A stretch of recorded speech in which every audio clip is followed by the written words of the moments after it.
কাছের মানুষ যদি ইচ্ছে পূরণের পথে বাধা হয়ে দাঁড়ায়, তবে সে যন্ত্রণার অনুভূতি হয়তো ভাষায় প্রকাশ করা সম্ভব হয় না।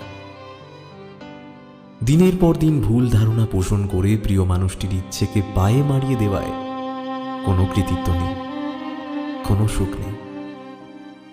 তারপর দূরত্ব বাড়তে বাড়তে যোগাযোগের সুতোটাই একদিন ছিঁড়ে যায়। শেষমেশ সবাই কি ভুলটা বুঝতে পারে? রূপকথা কি পেরেছিল তার পোষণ করা ভুল ধারণা থেকে বেরিয়ে আসতে?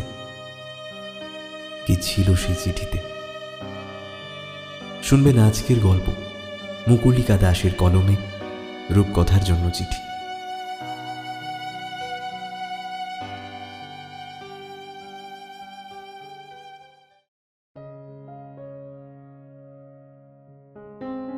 রূপকথা নামটা আমার মা দিয়েছিল। নামটা খুব অদ্ভুত আমার কাছে। আমি নিজে কোনোদিন রূপকথার গল্প শুনিনি, শুধু পড়েছি। রূপকথার গল্প পড়ে শোনাবে তেমন লোক ছিল না আমার জীবনে। পড়ে জেনেছিলাম রূপকথার রাজ্যে এক রাজকন্যা থাকে, রাজপুত্তর থাকে, এক বিশাল রাজ্য থাকে, আর থাকে রাজা রানী। আমারও একটা রাজ্য ছিল, ছিল রাজা রানী। আমিও রাজকন্যা হতে চেয়েছিলাম আমার রাজ্যে। এই যে আমাদের পুরনো বনেদি বাড়ি, যার ধসে যাওয়া গা দিয়ে শেকড় গজিয়ে উঠেছে, শ্যাওলা ধরা নোনা দেওয়ালে ছড়িয়ে আছে ভেজা গন্ধ, আছে খড়খড়ি তোলা জানলা, পেল্লাই দরজা, আর বিশাল ফুলওয়ালা খাট। এই ছিল আমার রাজ্য। কিন্তু আমার রূপকথা অসম্পূর্ণ, কারণ আমার রাজা রানী আলাদা হয়ে গেল। আমি তখন বছর 7। কি কারণ তখন বুঝিনি, বুঝতে হবেই এমন বুদ্ধিও তখনও আসেনি আমার মাথায়। শুধু এক রাতে বাবা বলল আমাকে নিয়ে কোথায় একটা যাবে। আমি অবাক হয়ে জিজ্ঞেস করেছিলাম, বাবা, মা যাবে না? যাবে, তবে পরে আসবে, এখনই না। মাকে ছাড়া তো ভালো লাগবে না বাবা। মাকে বলি একবার আসতে। বেশ, যাও। সেই হয়তো মাকে আমার শেষবার ভালো করে দেখা। মা সেদিন খুব কাঁদছিল। মায়ের ফর্সা গালটা লাল হয়ে উঠেছিল, সেখানে যেন রক্ত জমাট বেঁধেছিল। ও মা, তুমি কেন যাবে না? আমার শরীর ভালো নেই সোনা। কি হয়েছে? তোমার অসুখ করেছে বুঝি? হুম, কি অসুখ মা? আমাকে বলো না, ডাক্তারের কাছে গেলেই ঠিক হয়ে যাবে। দেখো। মা আমাকে বুকে টেনে নিয়েছিল সেদিন। সেই ছোঁয়া, সেই ওম, সেই গন্ধ যেন কত জন্ম ধরে চেনা। সব মায়েদের শরীরে একটা গন্ধ থাকে, সেই গন্ধে থাকে এক আশ্রয়। অন্ধকার সেই জঠর থেকে বেরিয়ে আলোর পৃথিবীতে প্রথম আশ্রয়, প্রথম নিশ্চিত খাদ্যের আশ্রয়, প্রথম মুখ গুঁজে শান্তি পাওয়ার আশ্রয়, মায়ের সেই কোল। আজ মায়ের সেই ওম নেই, কোলে সেই টান নেই। ঠান্ডা দেহটা কেমন নেতিয়ে যাচ্ছে একটু একটু করে। মায়ের সেই গন্ধটাও মিলিয়ে যাচ্ছে। মা সরে যাচ্ছে একটু একটু করে। মায়ের চারপাশে আজ বড্ড ভিড়। কত লোক এসেছে, নামি লেখিকা, নামি লেখা। আর সোশ্যাল মিডিয়ায় মাকে নিয়ে খুব জোর আলোচনা। সাহিত্য জগতে এক তারা খসে পড়ল। সবাই বলে মা নাকি মেয়েদের মনের কথা খুব পড়তে পারত। অমন করে মেয়েদের কথা সহজে কেউ বলতে পারে না। আমি নিজে মায়ের কোনো লেখা কোনোদিন পড়িনি, বাবা কোনোদিন পড়তে দেয়নি। বরাবর বলে এসেছে মায়ের লেখা নাকি স্বেচ্ছাচারী মেয়েদের গল্প, মেয়েদের নষ্ট করে দেবে। আমি বাবার কথা বিশ্বাস করতাম, বলতে গেলে এখনো করি। বাবা হয়তো মাকে খুব ঘেন্না করে। যতবার মাকে নিয়ে কথা বলতে চেয়েছি, বাবা আমায় থামিয়ে দিয়েছে। আজকে মাকে শেষবার দেখতে অবধি আসেনি। মৃত্যুর পর তো অন্তত মানুষ সবটা ভুলে যায়। খুব খারাপ মানুষকেও তো অন্তত ক্ষমা করে দেওয়া যায়। বাবার যে কিসের এত রাগ, আজও বুঝতে পারিনি আমি। মা বুঝি এতটাই খারাপ? মা খারাপ কিনা ভাবতে গিয়ে আমি নিজেকে থমকে নিলাম খানিকটা। মানুষটা নেই জানি, তবু কি তাকে পুরোপুরি ক্ষমা করে দেওয়া যায়? এত বছরের জমানো অভিমানের কি হবে? সেগুলো জমে জমে যে অভিমানের ইমারত তৈরি হয়েছে, তাকেই বা ভাঙবে কে? ভাঙবার কোনোদিন চেষ্টাও তো করেনি মানুষটা।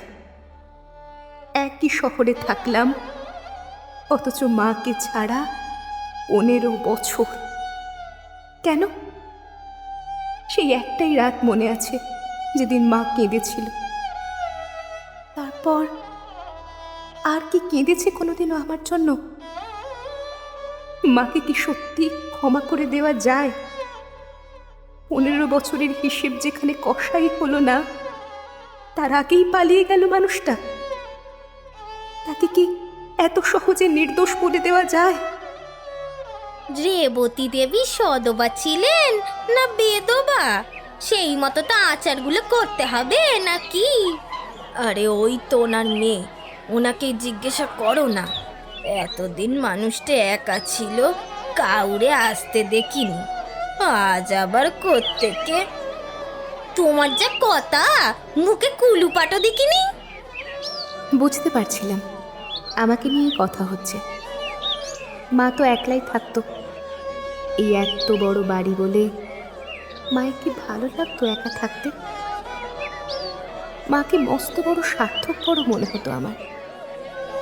প্রথম প্রথম বাবাকে কত বলতাম, ও বাবা, মা তো আসে না।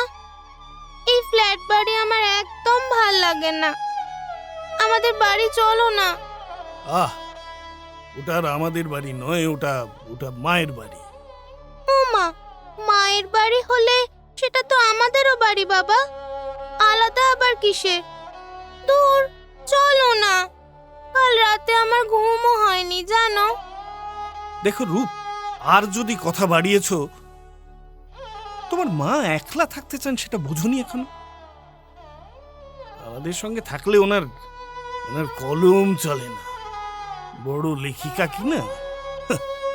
তবে যে মা কাঁদছিল, তুমি বোধহয় কষ্ট দিয়েছো মাকে।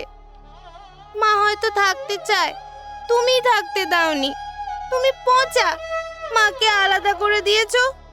তুমি মাকে একটু ভালোবাসো না, একটুও না। রূপ রূপ, যাও যাও, নিজের ঘরে যাও। এই কথাগুলো শুনে আমি কাঁদতে কাঁদতে নিজের ঘরে চলে যেতাম। আচমকা কার একজনের ডাকে সম্বিত ফিরল। রূপ, এই রূপ। আপনি? আপনাকে তো ঠিক চিনলাম না। পরে চিনবে ক্ষণ, এখন এসো আমার সাথে। তুমি তো ওর কাছে সব ছিলে।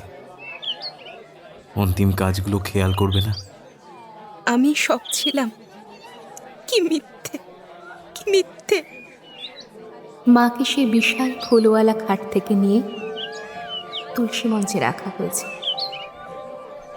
এখন মাকে দেখছি, কি বিভৎস চেহারা হয়েছে।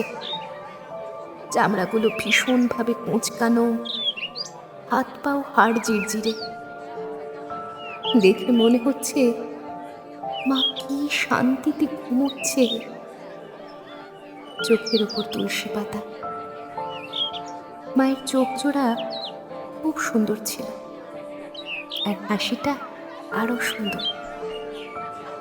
সেই বিশাল চুলগুলো এখন প্রায় নেই, পুরো দেহটা দুমড়ে এতটুকু হয়ে গিয়েছে। ক্যান্সার নামের রোগটা যে কি ভয়ঙ্কর!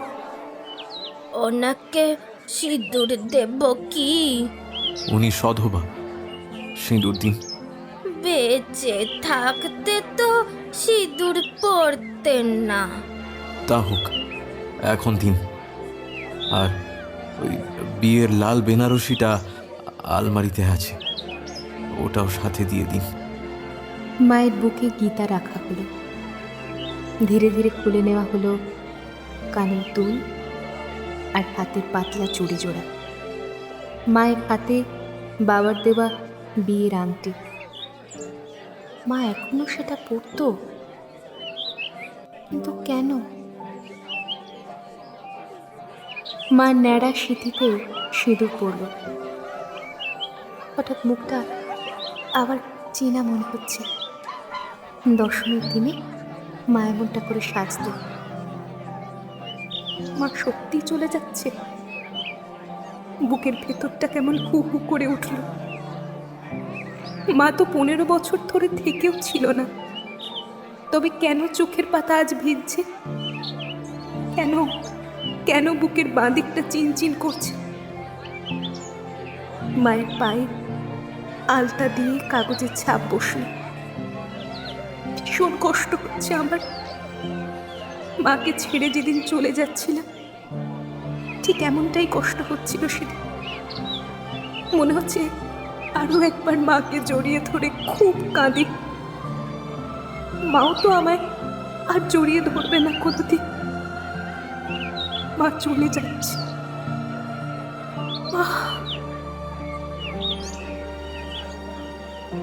খই ছড়াচ্ছে সবাই। মাকে ওরা বন্ধ কাচের বড় বাক্সে করে নিয়ে চলেছে। এতক্ষণে আমার সত্যি খুব কান্না পাচ্ছে, কিন্তু কে যেন বাধা দিচ্ছে আমায়। কেন কাঁদবি তুই রূপ? যে মহিলা তোর কোনো খোঁজ রাখেনি, তোর কথা ভাবেনি, মা থেকেও এতগুলো বছর মা ছাড়া, তুই তার জন্য কেন কাঁদবি? কেন? আমি শুধু মায়ের চলে যাওয়ার দিকে তাকিয়ে রইলাম। অভিমান কি বিষাক্ত! আমার চোখ দিয়ে এতটুকুও জল গড়ালো না। কেমন একটা ঘোরে চলে গিয়েছে অনেকক্ষণ হলো।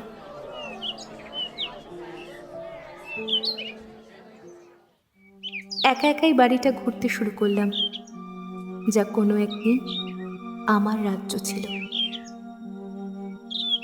আমার ঘরটার সামনে এসে দাঁড়ালাম। ঠিক একই রকম আছে। কি গুছিয়ে রেখেছে এমন করে? কোনো কিছুরই তো জায়গা বদল হয়নি। হারমোনিয়াম, জামা কাপড়ের আলনা, পড়ার বড় টেবিলটা, এমনকি আমার ফেলে যাওয়া খেলনাপাতি, পুতুলের বিয়ের ঘর, বরকনে, সবটা কি সুন্দর গুছিয়ে রাখা।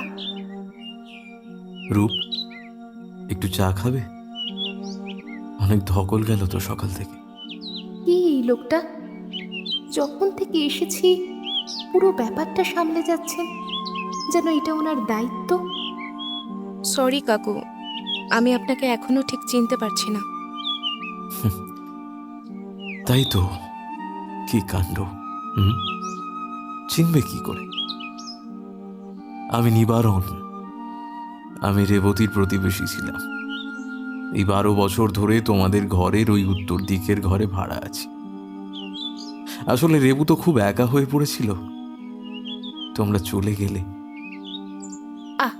ওসব কথা বলবেন না। ও বেশ, কিছু লাগলে বলো। এই ঘরটা কে গুছিয়ে রেখেছে? মনে হচ্ছে যেন নতুন। তোমার মা এই পরশু রাতেও নিজ হাতে সব নেড়ে চেড়ে দেখেছে। অন্য কারো এ ঘরে ঢোকার সাধ্যই ছিল না। মা এ কেমন আদিক্ষেতা? কোনোদিন খোঁজ করতে আসেনি, আর এইসব। রেবু ঠিক বলতো, তুমি একদম ওর মতো। মাকে শুধু ভুল বুঝে গেলে। যদি মায়ের জায়গা থেকে একবার সবটা দেখতে পারতে। কি বুঝবো আর বলুন, ওনার কাছে আমরা কিছু ছিলাম নাকি?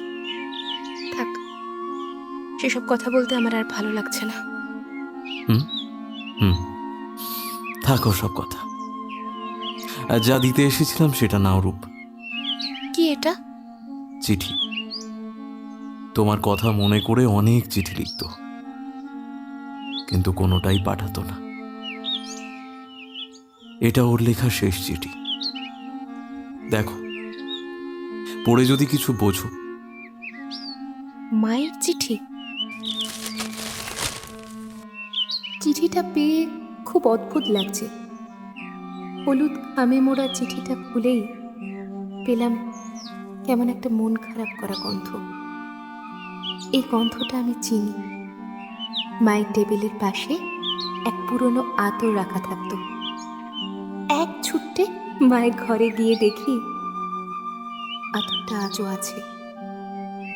সে গন্ধটাই কেমন মিশে আছে কাগজটায়। চিঠিতে লেখা,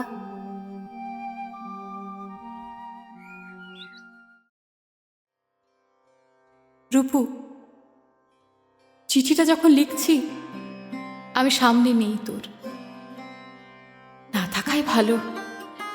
তোর কাছে জবাবদিহি করবার মতো সুযোগ যে আমার আর নেই। খুব রেগে আছিস না সোনা?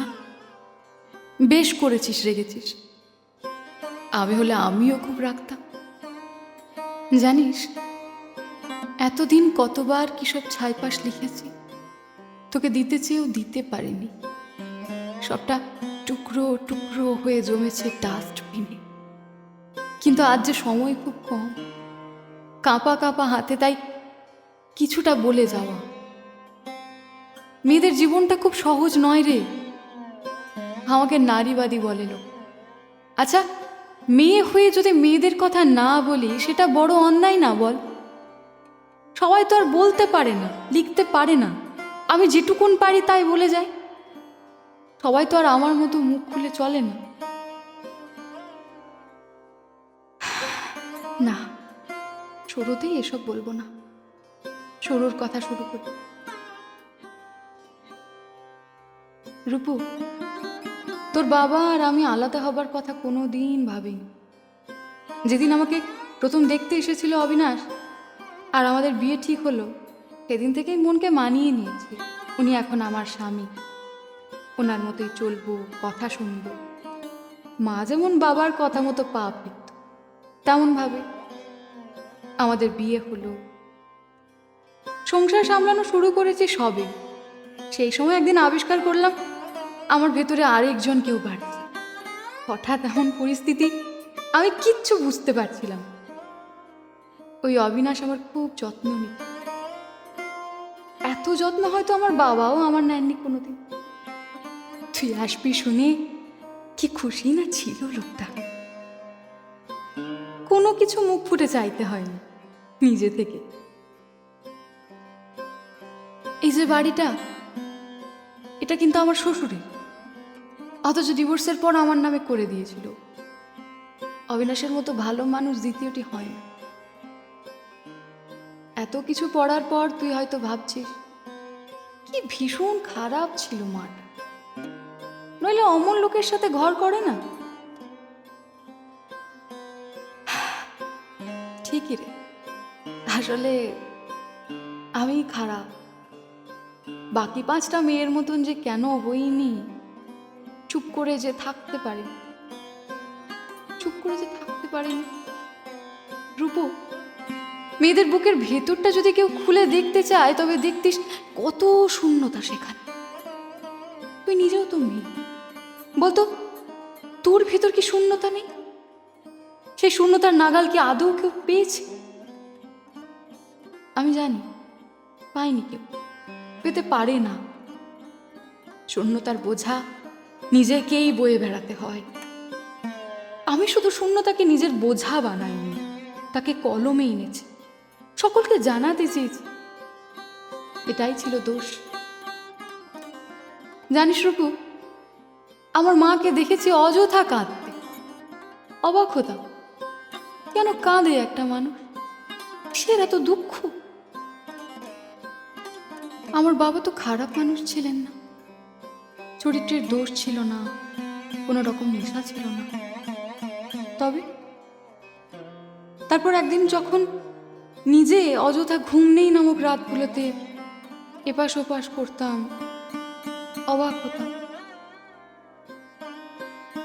তখন আমার মায়ের কথা মনে পড়ত। আস্তে আস্তে বুঝতে লাগলাম কি এই শূন্যতা, কেন এই চাপা কষ্ট। তারপর কি মনে হলো, এক রাতে নিজের পুরনো ডায়েরিগুলো খুললাম।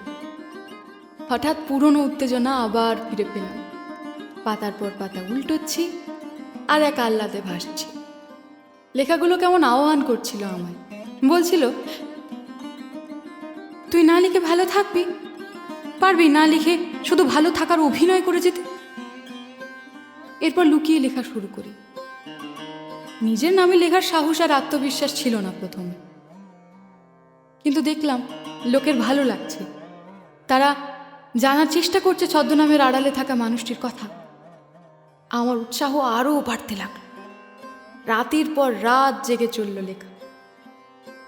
তুই আর তোর বাবা থাকতো গভীর ঘুমে। কেউ জানলো না আমার আর আমার কলমের কথা। কিছুদিন বাদে তোর বাবার তখন পোস্টিং হলো দার্জিলিং। অলক্ষ্যে আমির সংসারে মন নেই।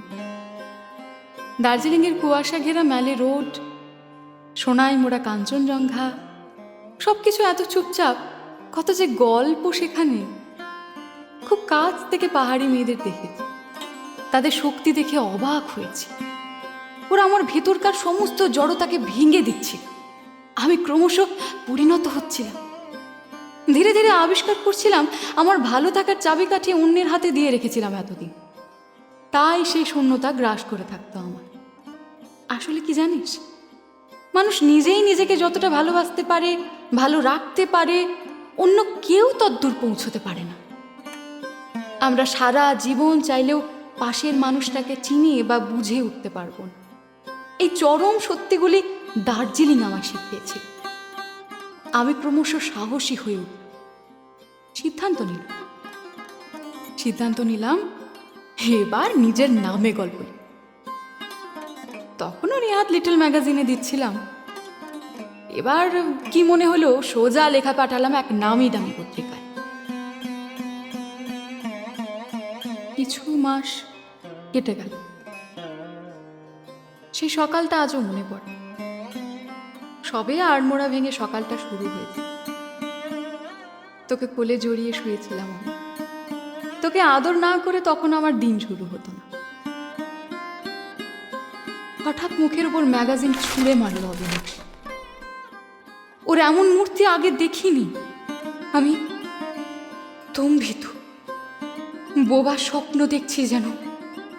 লেখিকা হওয়ার এত শখ কই কই আগে তো শুনিনি। এসব এসব নোংরা লেখা তুমি লিখেছ? আমার ভাবতেও ঘেন্না হচ্ছে। নোংরা? তা নয় তো কি, হ্যাঁ, তা নয় তো কি? দার্জিলিং এ হোটেলে দুজন অপ্রাপ্তবয়স্ক মেয়ে ছেলের কি প্রেম লীলার গল্প লিখেছ। ছি ছি ছি, এসব তোমার মনে লজ্জা করে না? লজ্জা কেন করবে? দুজন ছেলে মেয়ে নিজেদের ইচ্ছে পূরণ করেছে, কারো ক্ষতি তো হয়নি। গল্পেও কি তাদের জিতিয়ে দেওয়া যায় না? কি নিয়ে লিখতে হবে তবে? কেন লেখার কি দরকার? হ্যাঁ, কি দরকার? কোন অভাবটা রেখেছি আমি তোমার? যা চাইছো সব পাচ্ছ। তবে এসব লিখলে আমি আমি আমি মুখ দেখাবো কোথায়?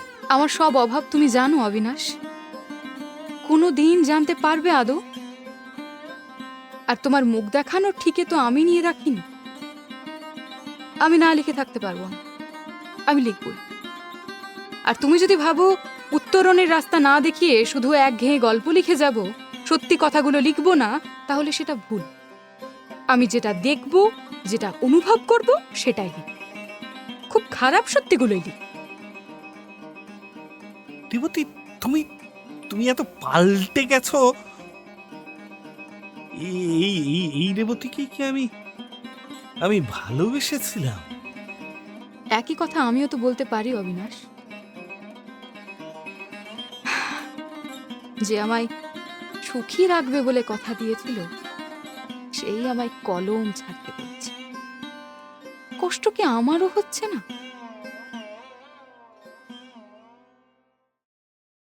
অবিনাশ মুখ ফিরিয়ে চলে গিয়েছিল সেদিন। বিশ্বাস কর রূপু, আমি ভেবেছিলাম অবিনাশ আমাকে বুঝবে, কত খুশি হবে আমি লিখছি দেখে। অথচ কি পেলাম? অবিনাশের প্রতি শ্রদ্ধা ভক্তি ধীরে ধীরে কমতে শুরু করল। জানিস তো, যে সম্পর্কে শ্রদ্ধা থাকে না সেখানে ভাঙন ধরে সবার। আমাদের মতন সাধারণ মেয়েরা জীবনে খুব অল্প পায়, সেই অল্পেতেই আমরা আমাদের জীবনটাকে আষ্টে পৃষ্ঠে জড়িয়ে।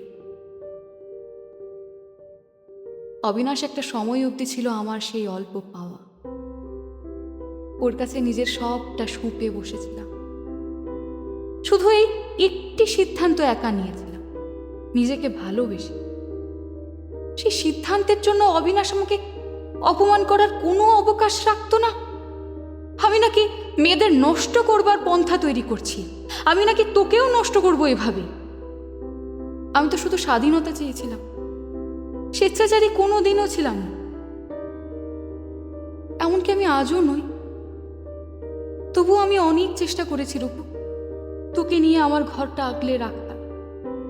শেষ চেষ্টা করেছি, কিন্তু আমি থামিনি।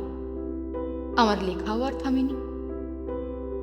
আমার জেদ যে খুব বেশি। এই অশান্তির মুহূর্তেও লিখে গিয়েছি, কিন্তু লেখার জৌলুস যেন হারিয়ে যাচ্ছে। কোথাও যেন সুর তাল কেটে গিয়েছিল আমার সংসারের। যা চলছিল সবটাই জোড়া তালি দিয়ে। এই সময় আমার দেখা হয় নিবারণের সঙ্গে দার্জিলিং। নিবারণ আর আমি একই সাথে বড় হয়েছি, একই স্কুল পেরিয়ে কলেজ অবধি। হঠাৎ আমার বিয়ে হয়ে যাওয়ার পর নিবারণের আর খোঁজ পাইনি। তারপরেই হঠাৎ দেখা। প্রথমে কত সংকোচ কথা বলতে গিয়ে। সাদা কালো দিনগুলো ফিরে ফিরে আসছিল রঙিন হয়ে। ওর সাথে বন্ধুত্বের সেই সমৃদ্ধ হওয়ার সময়গুলো আমার ভেতরে অক্সিজেন যোগাচ্ছিল আবার। স্মৃতি কি অদ্ভুত জিনিস রে রূপু। পুরনো জিনিসের, পুরনো মানুষের সান্নিধ্যে নিজের পুরনো আমিটাও যেন ফিরে আসে। ধীরে ধীরে পুরনো দিনগুলি ফিরতে লাগলো। সেই কলেজ স্ট্রিট, সেই স্টার থিয়েটার, কলেজের স্টেজ শো, লুকিয়ে সিনেমা দেখা, বই নিয়ে বিতর্ক, আরো কত কি। আমি আবার প্রাণ ফিরে পাচ্ছিলাম, যেন এটাই জীবন।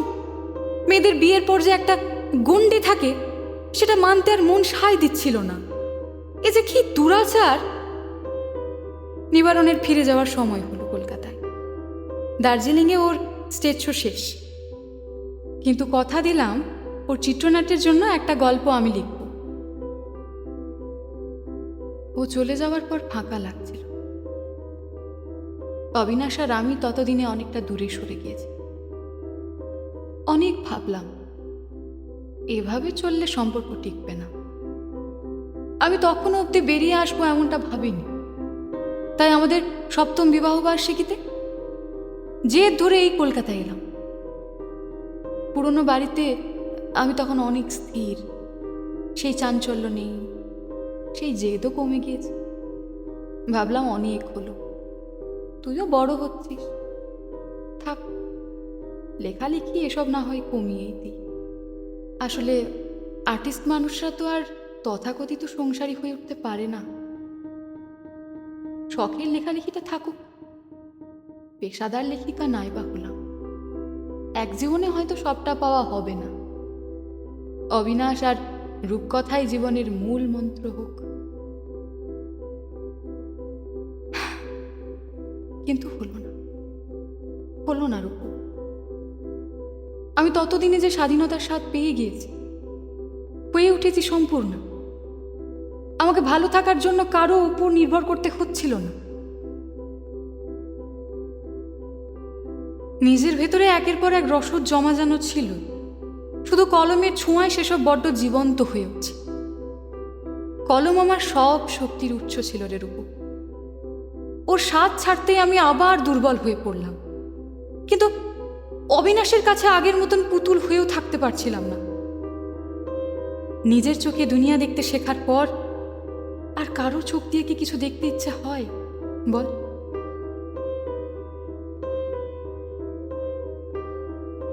অবিনাশ ঠিক এটাই নিতে পারছিল না।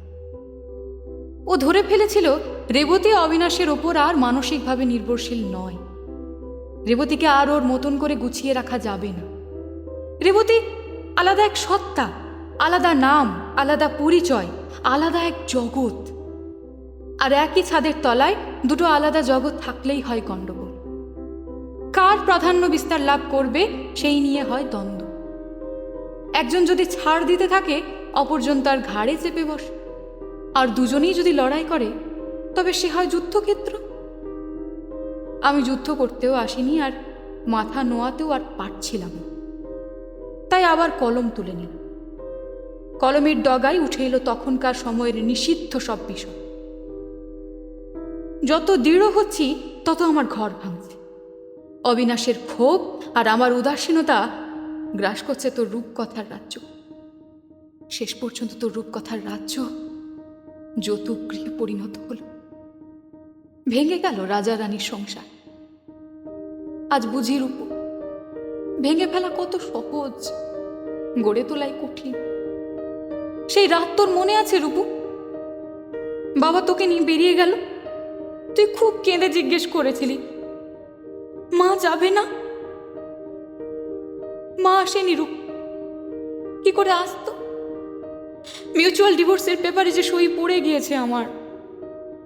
তুই চলে যাওয়ার পর সেই রাতটা যে কি যন্ত্রণায় কেটেছে।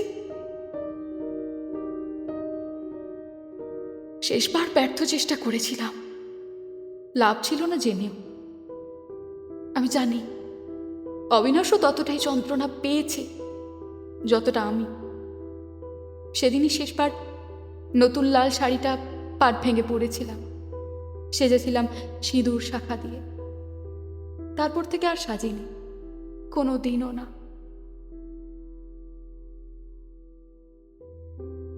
অবিনাশের স্ত্রী হবার সমস্ত চিহ্ন মুছে তো ফেলেছিলাম, কিন্তু মন থেকে মুছতে পারলাম কই। সেই রাতে আমাদের শেষ মুখোমুখি কথাবার্তা, কত কঠিন কঠিন কথা হয়েছিল সেদিন। আজ ভাবি শেষটা কেন কুসুমের মতো নরম হলো না? কেন সেদিন জড়িয়ে ধরে ভালোবাসিটুকু বললাম না? কেন অবিনাশের ঝাঁঝালো গলায় কথাগুলো আজও মনে পড়ে। অবিনাশ, একবার ভেবে দেখা যায় নাকি অন্তত আজকের দিন থেকে তো আমরা নতুন ভাবে শুরু করতে পারি। কি আজকে? আমাদের বিবাহ বার্ষিকী। তুমি ভুলে গেলে? হ্যাঁ হ্যাঁ, ভুলে যেতে চাই, ভুলে যেতে চাই। যে স্থানে আমার আর অধিকার নেই, সেই স্থান সেই সময় উদযাপন করি কিভাবে? সত্যি বলো তো, হ্যাঁ? আমার জায়গায় নিবারণ থাকলে বেশি খুশি হতে না? অবিনাশ, চুপ, একদম চুপ। ওকে ভালোবাসতে তো আমার জীবন কেন নষ্ট করেছিলে? বিয়ের পরও সম্পর্ক বই নিয়ে বেড়াচ্ছ। আমি আজ জানতে পারলাম, ছি ছি ছি ছি ছি। আর আর আর কত কত কত নিচে নামবে রেবতী? বিশ্বাস কর রূপু, আমি সেদিন ভেঙে গিয়েছিলাম, দুমড়ে মুচড়ে গিয়েছিলাম। এসব শোনার পর আর কিছুই যেন বলার ছিল না আমার। যে মানুষটার সাথে নতুনভাবে বাঁচার স্বপ্ন দেখছি, সেই কিনা লোকে ছি ছি করছে রেবতী, তোমায় নিয়ে চর্চা হচ্ছে। যেসব বিষয় লিখছো তাতে তোমার চরিত্র নিয়েও অনেকেই সন্দিহান। আর এখন তো সংসার বাঁচানোর জন্য নাটক করছো যে লিখতে পারছো না। ভিকটিম সেজে ভালোই তো সিম্প্যাথি কুড়োচ্ছ, হ্যাঁ? সমাজের থেকে, সবার থেকে, আর কথা শুনতে হচ্ছে আমাকে। লিখছেন না মহারানী, কেন? না, ওনার স্বামী চায় না উনি লিখুন। ওনার স্বামী ওনাকে জিম্মি করে রেখেছেন নিজের হাতের মুঠোয়। নিবারণ থাকলে নিশ্চয়ই এসব হতো না, বলো? আমি তো মানুষটা ভালো নই রেবতী, অন্তত নিবারণের থেকে খুব খুব খুব খারাপ। তাই তোমাকে মুক্তি দেবো ভেবেছি। সংসারে চাইতে খ্যাতি, নাম, যশ যখন বড়, তাই নিয়েই থাকো। নিবারণের সাথে যদি ভালো থাকো তবে তাই থাকো, আমি কিচ্ছু বলবো না। একটা না এতটা বলে হাঁপাচ্ছিল অবিনাশ। আমি ততক্ষণে অবশ হয়ে গিয়েছি। এদিন দেখতে হবে ভাবিনি। সম্মানটুকু আর বেঁচে রইল না আমার জীবনে। অপমানে ঘেন্নায় চিৎকার করে বলে উঠেছি, হ্যাঁ তাই তাই, আর পারছি না আমি অবিনাশ, আর পারছি না। আমি বড় ক্লান্ত। আমাকে একা থাকতে দাও, আমাকে বাঁচতে দাও অবিনাশ, প্লিজ আমাকে বাঁচতে দাও। বেশ, তবে তাই হোক। কাগজ এনেছি, সই করে দাও। দাও দাও, সই করে দাও। তোকে আমি রাখতে চেয়েছিলাম নিজের কাছে, কিন্তু আর্থিকভাবে তখনও স্বাবলম্বী না হওয়ায় আমার জোর কম ছিল। অবিনাশের দোষ আমি কোনো দিনও দিই না। আসলে সব দাম্পত্যে ভালোবাসাটা থাকে না।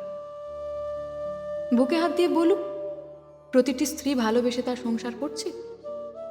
হয় না রূপু, হয় না। পৃথিবীতে বেশিরভাগটাই অভিনয়। আমি আমি অভিনয় দক্ষ ছিলাম না। আমি জানি এই মিথ্যে লড়াইয়ে তুই হারিয়েছিস অনেকটা। হয়তো সবচেয়ে ক্ষতিগ্রস্ত হয়েছিস তুই। মাকে মা হিসেবে পাওয়া হয়নি তোর।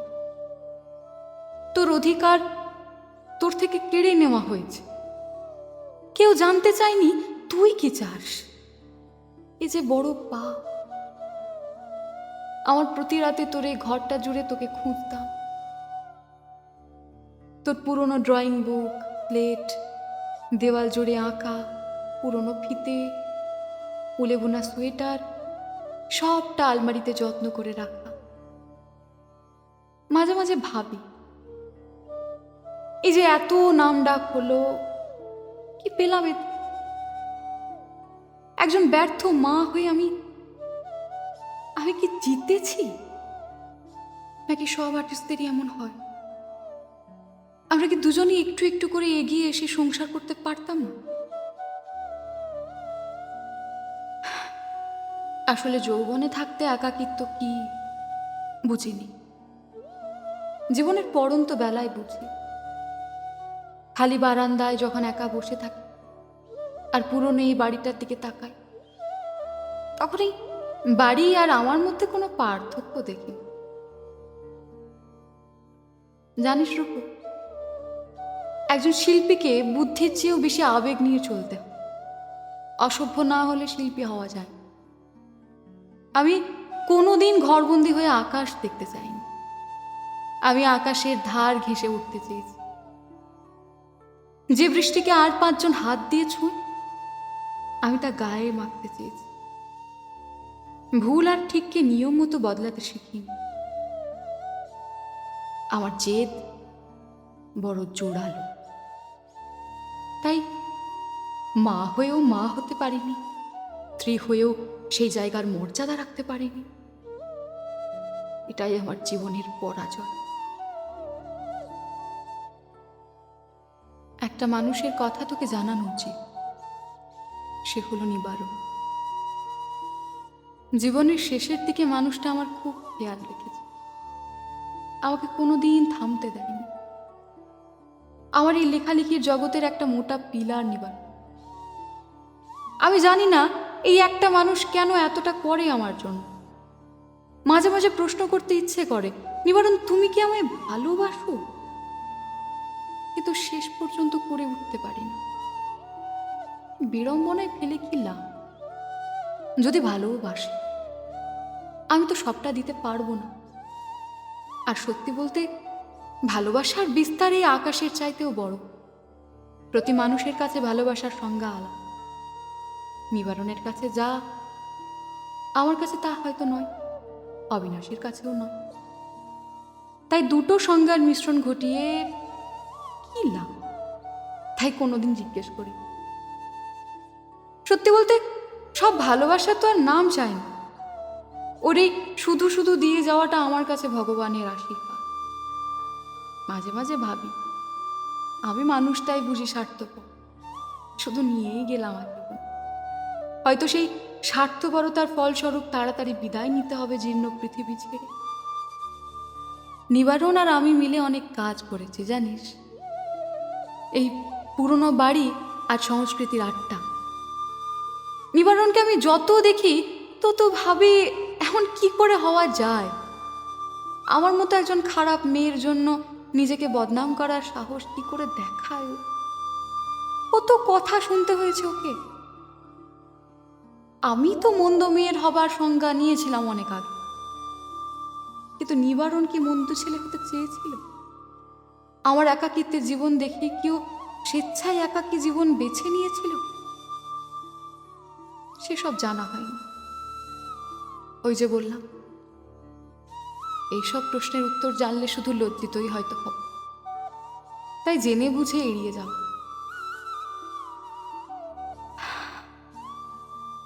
ওর থেকে নিতে নিতে এত ঋণী হয়ে গিয়েছি, মাঝে মাঝে মনে হয় পরজন্মে এই ঋণ শোধ করতেই নিবারণের সাথে আমার আবার দেখা হবে।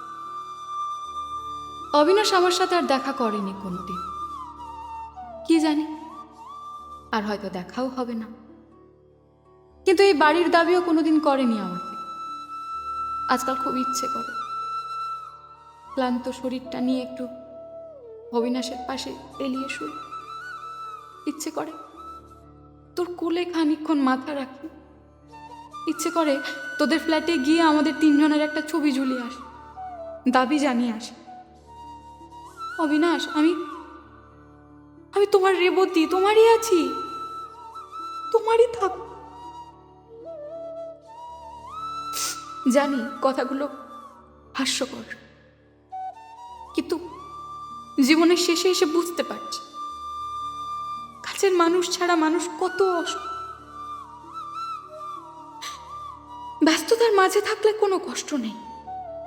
এ তো নিশুতি রাতে বুকের ওপর কি যেন চেপে বসে রোজ। কেমন এক কালো ছায়াকে ক্রমশ এগিয়ে আসতে দেখি। রুগ্ন হাড় জিরজিরে এক শরীর আজকাল স্বপ্নে আসে। কে জানে সেই হয়তো আমার ভবিতব্য। সুখ বলে কিছুই হয় না রূপু। তোদের পেলেও সুখী হতাম না, আর তোদের না পেয়েও আমি সুখী নই।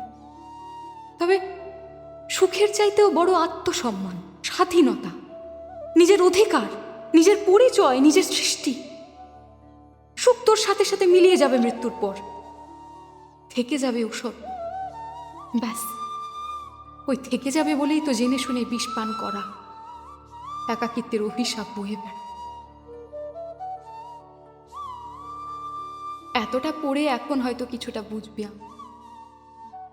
একদিন তোরও চোখ খুলবে, সেই চোখ দিয়ে দেখলে দুনিয়াটা খুব যুক্তিহীন, একতরফা আর অদ্ভুত। এই বিশাল দুনিয়ার মাঝে তোকে একটা দুনিয়া বানিয়ে নিতে হবে যেখানে কাউকে ঢুকতে দিস না কখন। যদি কেউ তোর সেই দুনিয়া সহ তোর হাত ধরতে চায়, তখনই সম্মতি জানাস। ভালোবাসা, সুখ, বিলাসিতা এসব খুঁজতে গিয়ে পুতুল হয়ে যাস না কারো হাতের। শেষে এসে একটা কথা বলি, তোর খোঁজ কিন্তু ঠিকই রেখেছি। তোর মাধ্যমিকে 89% পাওয়া থেকে শুরু করে শুভমের সাথে সম্পর্ক অবধি সবটা আমি জানি। শুধু ছুঁয়ে দেখিনি, সামনে দাঁড়াইনি, কিন্তু থেকে গিয়েছি ছায়া হয়ে। তোকে বড় দেখতে ইচ্ছা করে, জড়িয়ে ধরতে ইচ্ছা করে, সাহস হয় না। যদি ঘেন্না ছুড়ে দিস, আমি হয়তো নিতে পারবো না, তাই দেখা করা হলো না। পারলে ক্ষমা করিস। যদি বেঁচে থাকি তো একবার বুকে জড়িয়ে নিস, আর মরে গেলে তো ভালো থাকিস রূপু। জীবনে আর যাই করবি, নিজের পরিচয়টা বিকোস না। সম্মান ছাড়া বাঁচা মৃত্যুর স্বামী। আশীর্বাদ করি, অনেক বড় হ। আমার অভিশপ্ত জীবন যেন তোর ভবিষ্যৎকে না ছুঁয়।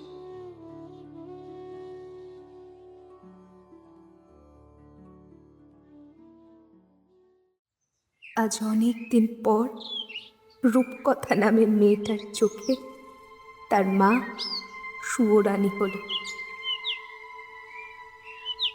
হাতড়ে হাতড়ে মায়ের চেয়ারটায় বসে আমি, ভেতরটা সব গলে যাচ্ছে, শক্তিহীন আমি।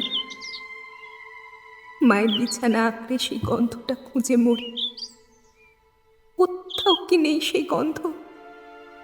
মায়ের গায়ে সেই গন্ধ হারিয়ে গিয়েছে, সবটা হারিয়ে গিয়েছে। চিতার আগুনে এখন সবটা পুড়ে ছাই। রূপকথা, নিচে যাও, কিছু নিয়ম রয়েছে। বাবা, তুমি এসেছো এখন? কেন একটু আগে এলে না বাবা? মাকে তো অন্তত শেষবার দেখতে পেতে। দেখে নাও, যাও। নিচে যাও, নিচে যাও রূপ, নিচে যাও। কথা বাড়িও না। আমি আসছি। চোখ মুছতে মুছতে বেরিয়ে যাচ্ছি আমি। কোথায় সে না কাঁদার জেদ? অভিমানের ইমারত যে এভাবে গলে যাবে ভাবিনি কখনো। বেরিয়ে যেতে যেতেও থমকে দাঁড়াই। কান্নার আওয়াজ আসছে কোথা থেকে যেন। আড়াল থেকে দেখি বাবা মায়ের হাতের আংটিটা নেড়ে চেড়ে দেখছে, আর মায়ের চেয়ারে বসে পাগলের মতো শরীর জুড়ে মাখছে সেই আতর, আর কেঁদে চলেছে অবিরাম। রেবতী, রেবতী, এভাবে চলে গেলে? এভাবে আমায় আমায় হারিয়ে দিয়েছে তো একেবারে। এবার শান্তি তো তোমার? শান্তি হলো তো রেবতী? মনে মনে ভাবলাম, শেষ পর্যন্ত রাজা রানীর কি ভালো হলো। আতরের গন্ধটা খুব তীব্র, আমার নাকে আসছে। আমি কেমন যেন ঘোরে চলে যাচ্ছি। আমি চোখ বুজি, আমি স্পষ্ট দেখতে পাচ্ছি লাল পেড়ে শাড়ি পরে আমার মা, সিঁথি ভরা সিঁদুর, হাতে লাল পলা, সোনা বাঁধানো শাখা। আজ তিনি বিখ্যাত লেখিকা রেবতী রায়চৌধুরী নন, আজ তিনি রূপকথার মা। শুধু শুধু আমার মা। আলতা রাঙা পায়ের ছাপে মা হারিয়ে যাচ্ছে ধীরে ধীরে। আমি কত ডাকছি, মা শুনছেই না, শুনতেই পাচ্ছে না। মাকে ছুঁতে পারলাম না, আর কোনো দিন পারবো না।